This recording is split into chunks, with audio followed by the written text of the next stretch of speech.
Assalamualaikum warahmatullahi wabarakatuh.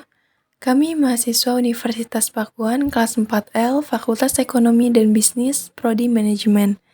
Di sini kami akan menjelaskan tentang riset operasi metode transportasi Northwest Corner. Dosen pengampu kami yaitu Bapak Eka Patra, SEMM. Sebelum lanjut pada pembahasan, izinkan kami memperkenalkan diri.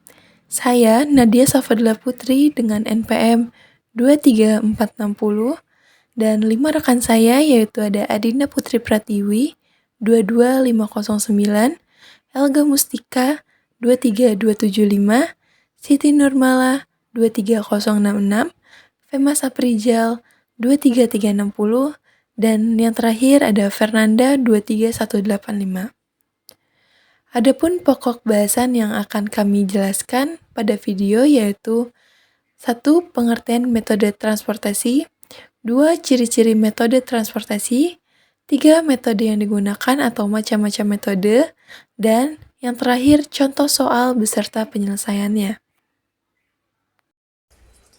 Metode transportasi yaitu metode yang digunakan untuk menentukan cara terbaik dalam mengalokasikan sumber daya seperti barang atau jasa dari beberapa sumber yaitu supply ke beberapa tujuan yaitu demand.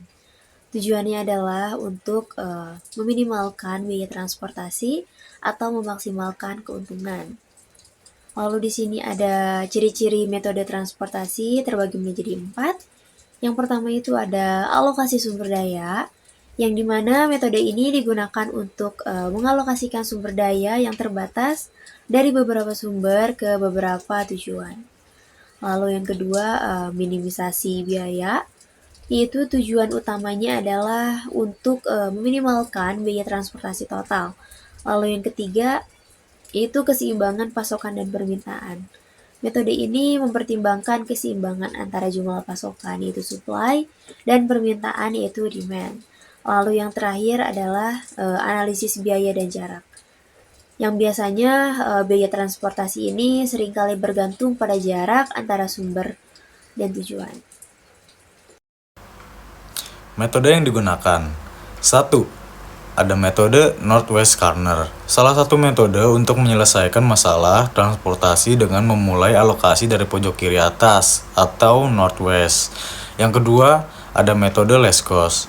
Metode ini mengalokasikan barang dari sumber ke tujuan dengan biaya terendah terlebih dahulu.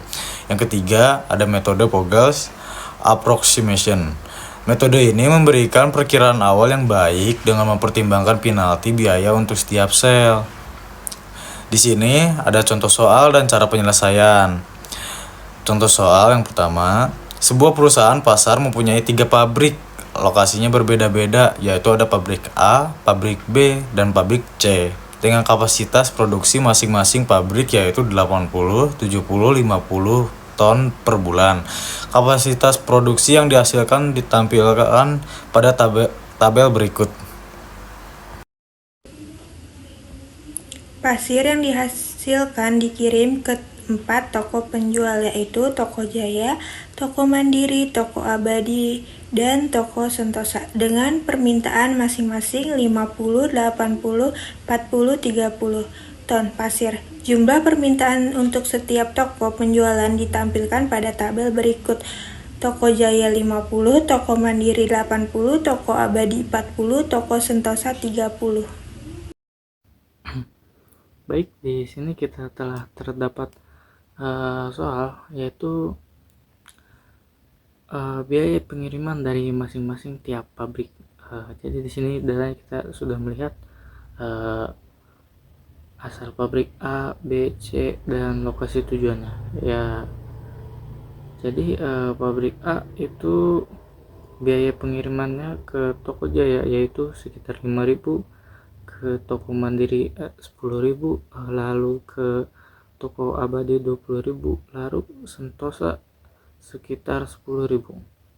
Lalu pabrik B ke Toko Jaya dengan biaya pengiriman 10.000, ke Toko Mandiri 5.000, ke Toko Abadi 8.000, dan Toko Sentosa itu 10.000. Dan yang terakhir itu pabrik C dengan biaya pengiriman ke toko Jaya yaitu 20.000, lalu ke toko Mandiri 15.000, ke toko Abadi 10.000, dan yang terakhir toko Sentosa yaitu dengan biaya pengiriman 5.000. Lalu di sini soalnya yaitu tentukan biaya minimum dalam distribusi barang yang akan dilakukan oleh perusahaan ke daerah tujuan menggunakan metode corner. Penyelesaiannya akan dijabarkan oleh rekan saya.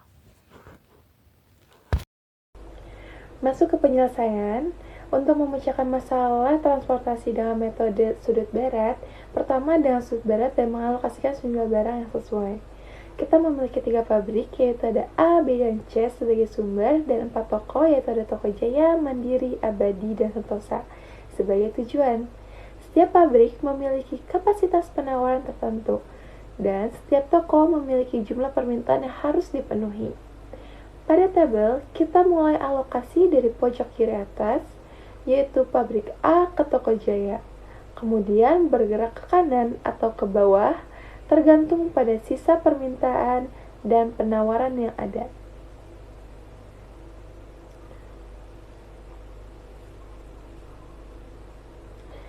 Baik, contoh, dari pabrik A ke toko Jaya, kita alokasikan 50 unit, karena permintaan toko 5.000 dan penawaran pabrik A adalah 80. Setelah permintaan toko Jaya terpenuhi, kita lanjutkan ke pabrik A ke toko Mandiri. Alokasikan 30 unit lagi agar total penawaran dari pabrik A terpenuhi. Proses ini dilanjutkan sampai seluruh permintaan dan penawaran dalam tabel terpenuhi, seperti yang terlihat pada tabel alokasi. Baik, detailnya, langkah pertama, kita alokasikan 50 unit dari pabrik A ke toko Jaya, karena itu adalah nilai minimum dari penawaran dan permintaan setelah permintaan toko Jaya terpenuhi. Kita lanjutkan ke kanan, yaitu ke toko Mandiri dan mengalokasikan sisa penawaran pabrik A sebanyak 30 unit. Setelah penawaran pabrik A habis, kita pindah ke baris berikutnya, yaitu pabrik B. Di sini, kita alokasikan 70 unit ke toko Mandiri yang masih memiliki sisa permintaan.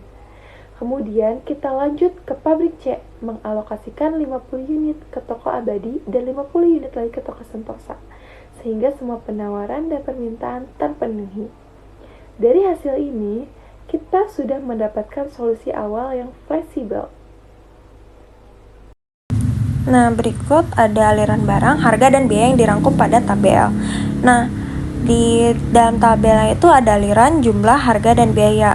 Nah, di sini tuh kita ingin menentukan total biayanya. Jadi, cara menghitung biayanya adalah jumlah dikalikan dengan harga. Nah, untuk alirannya sendiri itu ada pabrik A, B, dan C. Nah, untuk pabriknya itu ada 2 toko. Nah, jadi untuk pabrik A itu ada toko Jaya dan Mandiri, pabrik B itu ada toko Mandiri dan Abadi, dan untuk di pabrik C ada toko Abadi dan Sentosa.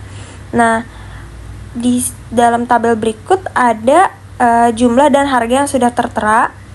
Nah, setelah itu baru kita menentukan biayanya dengan cara jumlah dan harganya itu dikalikan seperti yang saya beritahu sebelumnya.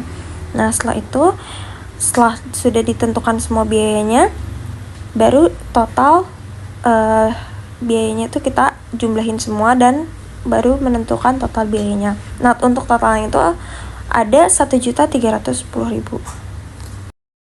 Sekian dari kelompok kami, mohon maaf jika masih banyak kekurangan. Wassalamualaikum warahmatullahi wabarakatuh.